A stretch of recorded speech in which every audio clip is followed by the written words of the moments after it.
بس عشان تبقى فاهمه، هي مش العدسات اللاصقه اللي هي بتلزقها بتغير العيون واللون وكده. هي عدسه تزرع داخل العين بعد عمليه المياه البيضاء. فخلينا نشرحها ببساطه. العين لو تخيلنا انها زي كده زي الكاميرا، الكاميرا ليها عدستين، عدسه اماميه ايوه وعدسه داخليه. أيوة. العين نفس الشيء، ليها العدسه الاماميه اللي هي القرنيه، والعدسه الداخليه داخل العين اللي هي بتبقى زي كده. هي دي المفروض انها تبقى شفافه وبتمرر الضوء.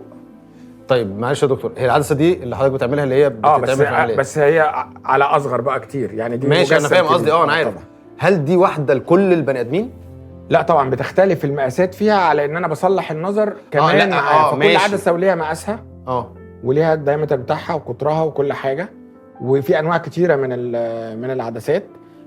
لكن في الاخر هي عدسه هتتزرع جوه العين كبديل لعدسه العين الطبيعيه اللي ربنا خلقها. يعني انا عدسه عيني انا حجمها مختلف ومقاسها مختلف عن، يعني كل واحد ليه عدسه مختلفه. كل واحد مقاس العدسه اللي هتتركب له بتصلح معاها النظر كمان بتاع النضاره. يعني هو بيلبس نضاره أيوة. مثلا +5 او -5 بتصلح له النظر. بنحط العدسه اللي تصلح النضاره مع انها تبقى شفافه وتعدي الضوء.